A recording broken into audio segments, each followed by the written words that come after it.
Patrick na Teresa, hii ni siku yao nzuri sana ambayo walikuwa wameisubiri kwa hamu sana, na najua ni kwa kila mtu wanatamani sana kuifikia hii siku ya ndoa. Wanavalishana pete hapa na baada ya pale wakapewa zawadi za kutosha, wakazibeba kwenye gari. Hii ilikuwa ni siku ya furaha sana kwa hao wawili, ni Patrick pamoja na Teresa. Lakini Teresa alikuwa ni mwanamke fulani hivi ambaye alikuwa anapenda sana maombi kila siku, na hapa kama mume wake alifanya maombi kwanza na kisha wazifungua hizo zawadi. Lakini mume wake Patrick hapa hakutaka kabisa mambo mengi, akamwambia kwamba leo ni siku yetu ya furaha, masuala ya maombi yanatuhusu nini? Lakini mwanamke akamsihi sana kuomba, lakini mshikaji akakataa kuomba kwa sababu anajua kwani anaamini kwamba hii ni kupoteza tu muda kwao. Baada pale wakaanza kufungua zawadi ambazo zilikuwa zimeletwa kwenye harusi. Wakaanza na hii ya zawadi ambao wote wakaanza kuifungua kwa pamoja. Zawadi hiyo ilikuwa ni ya kipekee sana. Ilikuwa ni kitu kama gome hivi la kuwekea maua. Wote wakaishangaa. Walipoifungua tu wote wakadondoka chali, hawajitambui kabisa. Baada ya tukio hilo kutokea, hakuna mtu aliyejua kabisa. Wote wakaendelea na maisha yao kama kawaida kwenye ndoa. Hilo tukio alokubaki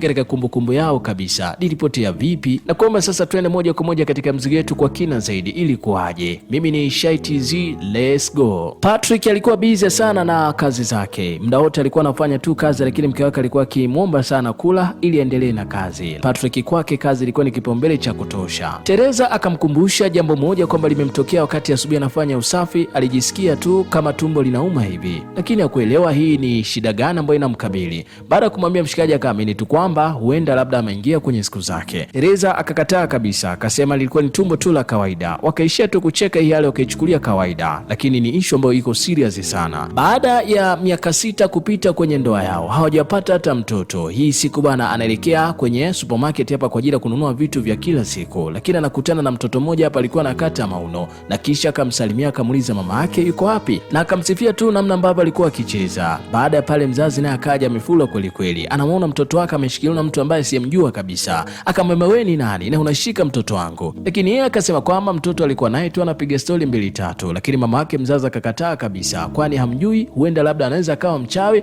amekuja kumloga mwanae na anachukua nyota yake. Akamwambia kama unataka kucheza na watoto basi zawa kwako, nawe pia uwe unacheza naye. Hili neno likamuumiza sana Teresa, na kisha kaja mpaka kwa mume wake akamwambia kwamba mume wangu, huo ni mwaka wa 6 sasa hatujapata mtoto, tumetembea hospitali zote lakini mtoto hatujapata, lakini kwa nini tusifanye kitu chochote cha kutufanya ili tupate mtoto? Lakini mwanaume akasema kwamba mimi nimechoka, siwezi tena kwenda popote, tumeenda hospitali, tumetumia madawa ya kila aina lakini hatujapata mtoto. Lakini mwanamke anamshinikiza kweli kweli mume wake ili kuhakikisha wanapata mtoto, maana inaonekana kama mshikaji hajali hivi kuhusiana na jambo hili. Inaonekana yeye ndo anamtaka zaidi mtoto kuliko mume wake. Lakini mume wake akasema kwamba tumeenda sehemu mbalimbali lakini hatujafanikiwa. Yeye anakataa kwenda kupima kwa pamoja, sijajua anajihisi kama ana tatizo. Baada pale mshikaji akaamua tu kukubali. Daktari baada kuwapima akawapa majibu hapa kwa kila ambacho kimetokea, akamwambia kwamba hakuna tatizo lolote. Baada ya kujiridhisha vipimo vyetu tumepima, lakini wote wawili mnaonekana mko salama kabisa kwa ajili ya kubeba ujauzito na kutungisha ujauzito. Baada ya kutoka hospitali, lakini Teresa akaenda kwa rafiki yake hapa Tracy. Tracy naye yupo kwenye ndoa sasa, ni mwaka 7 hajapata mtoto, manake wote hao ni wagumba wamekutana. Lakini yeye ni tofauti kidogo na Teresa. Yeye akasema kwamba alipata ujauzito baada ya miezi 2 tu karibika, lakini akabeba ujauzito mwingine ukaribika.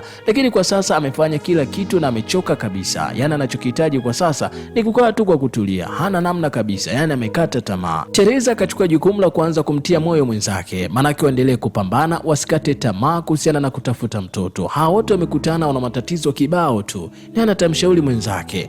Baada pale mwanadada Teresa akaamua kwenda kwa rafiki yake wa kuitwa Cecilia. Cecilia yeye tayari yupo kwenye ndoa na wana watoto tayari, lakini kaanza kumsihi sana ndugu yake kwamba asikate tamaa na asiingie kwenye jambo jingine la kuwaza pengine kufanya labda kwenda kwa mganga, lakini aendelee kuamini Mwenyezi Mungu pekee ndiye ambaye atamsaidia. Lakini akamsihi pia wao wanafanya maombi usiku, wanajulishana na kisha wanaomba maombi kwa pamoja.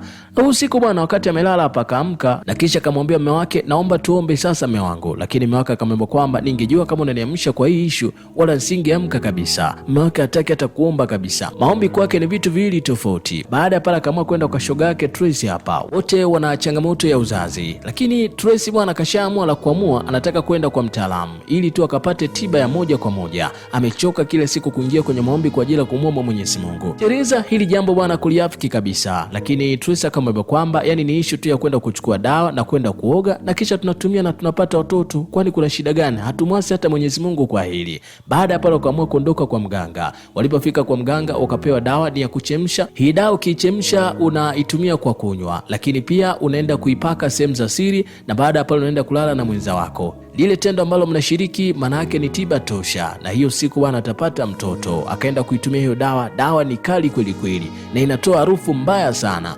Baada ya kuitumia akaamua kwenda moja kwa moja kuipaka sehemu za siri. Akaingia bafuni kwa ajili ya kwenda kuipaka ili aende akashiriki na mume wake. Mume wake Patrick ameuchapa usingizi. Mwamba baada ya kuamshwa hapa kwa ajili ya kushiriki tendo, kwanza akaangalia saa. Hii saa inamuonyesha ni saa 6 usiku, lakini mke wake anamwamsha ili washiriki tendo. Patrick akamuuliza mke wake kuna nini kinanuka, lakini mke wake akamwambia kwamba nimeenda kwa mganga, ameniambia kwamba nipaki hiyo dawa sehemu za siri na kisha tushiriki. Lakini Mwamba akamwambia kwamba ni harufu gani, inatokea wapi? Lakini kumbe dawa ambayo alikuwa amepaka sehemu za siri inatoa harufu kali sana. Mshikaji akasema kwamba hapo ni pati, mimi naondoka nikalale sebleni huko, sitaki harufu ambayo inatoka hapa. Lakini mke wake akamwomba sana washiriki ili wapate mtoto, lakini hataki kusikia huyu Mwamba. Mama mkoke akaja hapa nyumbani, lakini hata amshobokei kabisa, ana hasira kweli kweli. Huyo ndio mama mzazi wa nani? Wa Patrick. Bali na kujichekesha kote, lakini mama mko acheke kabisa, anataka watoto. Akasema kwamba umeongea sana, nimekusikiliza tu, nachokihitaji hapa nyumbani ni watoto wala si kingine. Wewe ongea unavyoongea, mimi natamani kuona watoto mundani wakiwa wanakimbizana. Leo unakuja kuniambia sio mambo gani, sio ya chakula. Mama akamchamba kweli kweli mkamwana wake. Mkamwana wake akaona tu ni heri aondoke. Hali hii inawakuta wanawake ambao wana changamoto ya uzazi. Maneno kama haya huwa yanaumiza kweli kweli, kwani si wao. Lakini mama yake mzazi akaendelea kumwomba sana mtoto wake kwamba kwa kila ambacho kinatokea yeye afurahishwi kabisa. Anaamini kabisa mkamwana wake ndio mwenye changamoto, kwani mwanae hajamzaa na tatizo. Mtoto wake akamtoa wasiwasi, akamwambia wala hakuna shida kabisa, wewe subiri tu utakuja kupata mjukuu wako na utacheza naye. Lakini kwa Teresa akaendelea kumshinikiza mume wake kwamba waangalie mbinu nyingine kwa ajili ya kuhakikisha wanapata mtoto, lakini Mwamba akakataa kabisa. Kama kawaida ilivyo kwa wanaume wengi, hujitoa kwenye matatizo kwamba wao hahusiki kabisa kwenye hili, kwamba wao ndio wenye changamoto. Mwamba akaanza kujitoa kabisa kwenye hili tatizo, maana anasema kwamba huenda labda wewe ndio sababu, maana mimi hapo awali sikuwa na hili tatizo, wewe umekuja kwenye maisha yangu na kisha umebadilisha kabisa. Mwanadada akaanza kuwaza kweli kweli peke yake hapa, afanye nini ili apate mtoto? Pengine anataka kuchepuka ama anataka kufanya nini? Lakini kaenda sebleni, kaenda kujinamia tu, lakini asijue kabisa ambao liko mezani hapo ndo chanzo cha matatizo yote. Baada pale kaenda kwa Sisia kwenda kuzungumza naye, lakini Sisia akaendelea kupokea matatizo ya shoga yake. Hii yote ni kutokana na kila ambacho kinaendelea kwenye ndoa yake. Anahitaji mtoto, ni miaka 6 sasa hajapata mtoto. Baadaye shoga yake Sisia akamwambia kwamba nataka nikupeleke kwa mchungaji akakusaidia kwa kila ambacho kinakusumbua. Mwanadada akawa tayari kabisa kwa ajili ya kwenda kwa mchungaji.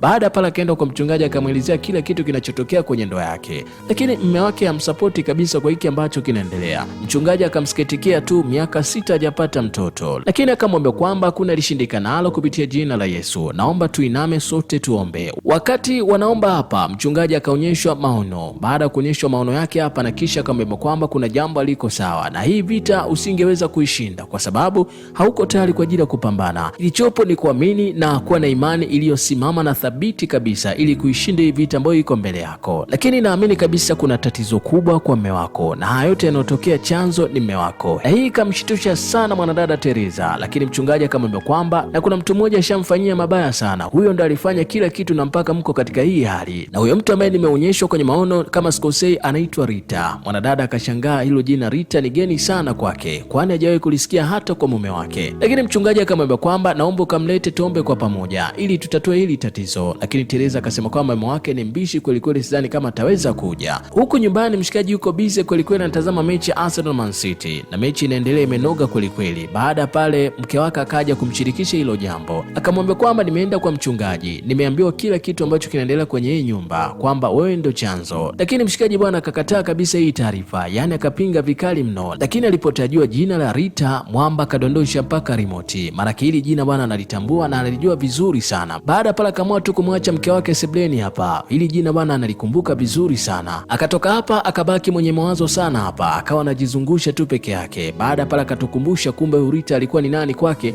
alikuwa ni mchumba wake, na hii siku alikuwa anazozana kuhusiana na ujauzito. Mwanadada akapata ujauzito hata aliingia kwenye ndoa, lakini mshikaji anamwambia kwamba utoe ujauzito, wazazi wake hawatokubali kabisa kumwoa akiwa na ujauzito. Rita alikuwa ni muoga sana kukubali kutoa ujauzito, kwani anaamini kabisa ni dhambi, lakini pia anaogopa kufa kutoa ujauzito. Lakini baada pale alikubali tu kutoa ujauzito. Siku zikapita. Baada ya siku 3 mwanadada akautoa ujauzito, lakini baada hizo siku 3 zilikuwa ni siku za machungu sana kwa huyu mwanadada. Mshikaji akaja akamwambia kwamba eti tena hamtaki, amepata mwanamke mwingine ambaye anataka kufunga naye ndoa, na ndo huyu mwanadada ambaye yuko naye sasa hivi Teresa. Akamwambia kwamba sitokuwa tayari kukuoa, manake endelea tu na maisha yako. Rita alitoka na machozi sana hii siku, lakini akamwambia kwamba kwa yote ulionitendea, nimetoa mimba ngapi Patrick kwenye maisha yako, na ujauzito ulikuwa ni ujauzito mwingine wa 6, nimetoa kwa ajili yako tu. Leo unakuja uniambie eti kwamba hunitaka, unataka kuoa mwingine. Hii siku bana alipoikumbuka aliumia sana mshikaji, maana alimfanyia mabaya huyu mwanadada. Baada ya pale akaamua kwenda kumwambia tu kweli huyu mke wake. Akamwambia kwamba ashafanya utumbo mwingi sana enza ujana wake, na si tu mimba 6 alizotoa mchumba wake Rita, kuna mimba nyingine 6 zimeshatolewa kwa wadada wengine. Unaambiwa mshikaji alikuwa anazichapa sana enza ujana wake, maana yake mimba zimetolewa nyingi kweli kweli, na ndizo ambazo zinamtafuna hivi sasa.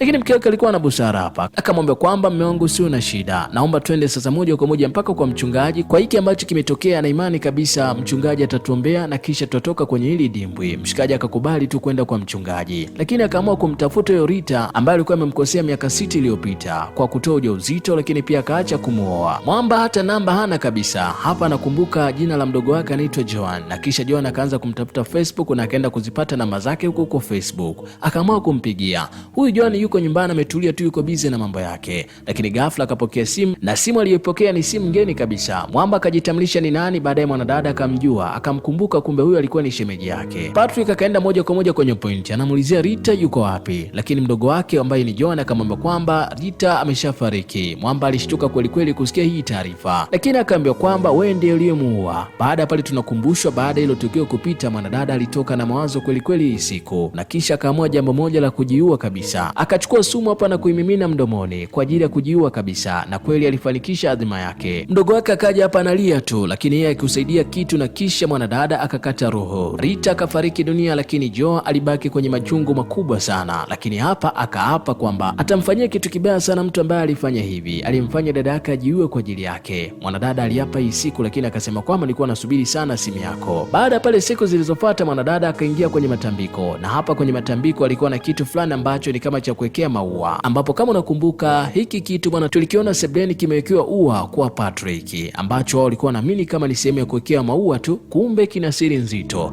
Kumbe hiki bwana kililetwa kwa mfumo wa zawadi, kilinenewa maneno mabaya na huyu mwanadada wa kuitwa Joan, na kisha akakituma kama zawadi, kikaletwa moja kwa moja mpaka kwenye harusi yao. Wala wakujua kabisa hii zawadi kumbe ni hatari kwenye maisha yao. Baada pale wakaamua kwenda moja kwa moja mpaka kwa mchungaji. Huyu mwamba ashajua kabisa alichokosea, akamweleza kila kitu mchungaji, lakini mchungaji akampongeza sana mshikaji Patrick kwa kuamua kujitoa mwanga, maana yake amesema ukweli kwa kile ambacho alikifanya. Lakini mke wake akasema kwamba naomba tusaidie mchungaji. Mchungaji akasema kwamba mimi siwezi kuwasaidia, bali imani yenu pekee ndio ambayo inaweza ikaponya kwa haya ambayo yanatokea. Baada pale mchungaji akachukua jukumu la kwenda mpaka nyumbani kwa Patrick pamoja na Teresa. Alipofika hapa bwana kitu kikamshitua kidogo. Alipoingia kwenye nyumba bwana lile huwa bwana akaliulizia, lakini wao kamwambia kwamba hii ni zawadi tuliletewa siku ya harusi, maana ni zawadi kama zawadi nyingine. Lakini akaambia kwamba hili ni pepo mnaishi nalo ndani kwa miaka 6 yote bila kujua, na hiyo ndo sababu ambayo imefanya pia kukosa mtoto kwa miaka 6. Tunaomba sasa kwa ajili ya kuondosha kila nguvu za giza katika hii nyumba. Mchungaji pamoja na wao wakaanza kuomba kwa kweli maombi mazito hapa kwa ajili ya kutokomeza kila ambacho kinaendelea, huku Joan anafagia tu ajui chochote, lakini ghafla akasikia kama maombi yanaendelea huko. Hayo maombi bwana yakaanza kumchoma huyu mwanadada. Ilikuwa ni hatari sana kwake, wakaongeza bidii kuomba huko. Zikatokea nguvu za ajabu zikamteketeza huyu mwanadada Joan huko. Wakati maombi yanaendelea hapa, hata kile kidude bwana kikapotea hapo mezani, likabaki ua tu. Wakabaki kushangaa tu kwa kila ambacho kimetokea. Unaambiwa Mungu katenda kwenye maisha yao. Baada ya miezi miwili kupita, wakaamua kwenda moja kwa moja mpaka hospitali kwa ajili ya kupima. Daktari ni yule yule, akamwambia kwamba nawapa pongezi kwa kila ambacho amefanya, lakini taarifa njema ni kwamba tayari ana ujauzito. Hii taarifa ilikuwa ni njema sana kwao, walifurahi kweli kweli, na mzigo wetu bwana ukao umeishia hapo. Lakini nikwambie tu kwamba kama kuna mtu ulimkosea mwanaume mwenzangu, kama ulimpa ujauzito na kumtelekeza na unajua kabisa ulifanya kosa, basi unaweza ukafanya jambo ndugu yangu, maanake kuna vitu vingine unaweza usifanikiwe kwa sababu tu kuna mwanamke amelia, ametoa chozi kwa ajili yako. Kumbuka kwamba chozi la mwanamke huwa alitoki bure bure. Mimi ni Shai TZ,